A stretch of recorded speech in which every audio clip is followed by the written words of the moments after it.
O presidente dos Estados Unidos, Joe Biden, deu uma guinada agressiva em sua política migratória e anunciou uma série de normas para barrar a chegada de imigrantes na fronteira com o México. Uma dessas ações permitirá fechar temporariamente a fronteira. Outra autoriza policiais a expulsar do país pessoas que cruzem a fronteira sem nem sequer receber seus pedidos de asilo. Para a gente entender os motivos desta decisão, nós vamos conversar agora com Hanna Crispim, advogada especialista em imigração e direito de família. Muito boa tarde e seja muito bem-vinda aqui no Fast News. Boa tarde, é um prazer estar aqui com vocês neste domingo. Doutora, já começo perguntando o porquê da intenção de Joe Biden. Será que ele quer mais eleitores que são radicais nesse sentido de não apoiarem a imigração? Bom, com certeza é num ano de eleição presidencial, onde a imigração é central, é objeto de muita polêmica. Sem dúvida alguma, o presidente Biden chegou numa posição em que eu acredito ele não tinha outra opção a não ser anunciar essa ordem executiva, já que em fevereiro, somente alguns meses atrás, ele fez uma proposta, o Partido Democrata entrou com uma proposta de lei que, para ser aprovada para o Congresso, tentando regularizar ou controlar a fronteira ou a entrada de imigrantes pelas fronteiras dos Estados Unidos, e o Partido Republicano em massa vetou esta lei, seguindo uma orientação do ex-presidente Trump. Cris, a sua pergunta? Doutora, uma boa tarde, satisfação falar com você aqui na Jovem Pan. Doutora, até que ponto uma medida como essa, ela é uma medida legítima adotada por um país e a partir de qual ponto ela passa a ultrapassar os limites do adequado e passa eventualmente a configurar uma afronta aos direitos humanos? Bom, essa é uma grande questão que com certeza vai ser discutida, vão haver recursos em cortes, organizações aqui dentro dos Estados Unidos já disseram que entrarão com ações contra o presidente, dizendo que ele ultrapassou o direito com esta ordem executiva. Existe o argumento, uma ordem executiva não é uma lei.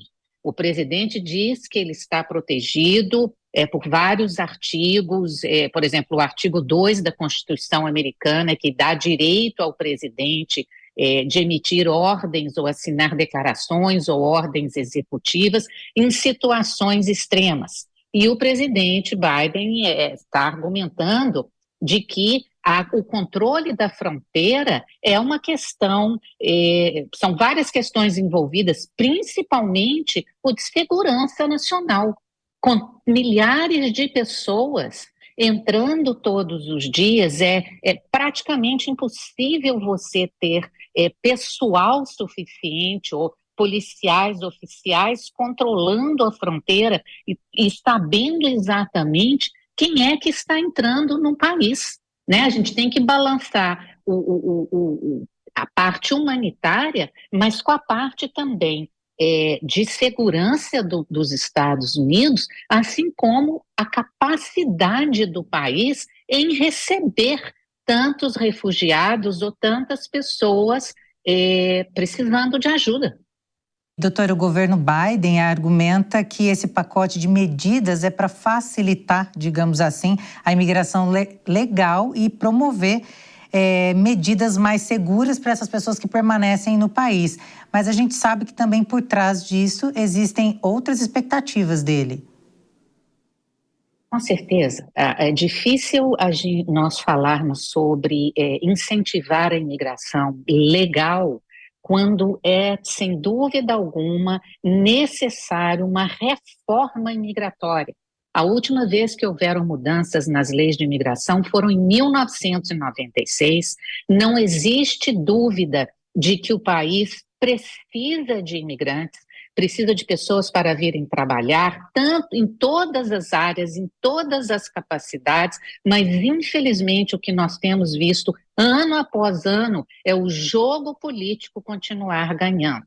Um partido empurrando para o outro, um partido bloqueando o outro de passar essas leis ou de aprovar pelo menos algumas partes, se não uma reforma imigratória completa, mas pelo menos algumas partes destas leis para que possam permitir, incentivar e modernizar a imigração legal para o país. Cris? Doutora, quando se trata de imigração ilegal, nós temos ali grandes contingentes, especialmente nos Estados Unidos, de imigrantes ilegais e que vivem no seu dia a dia nas cidades, trabalhando e até exercendo alguma série de atividades. De que forma o governo pode combater isso, pensando em outros aspectos, como o aspecto de separação de família, como o aspecto de crianças que, eventualmente, em idade escolar, devam ter uma regularidade da atuação escolar? Como é que funciona essa questão?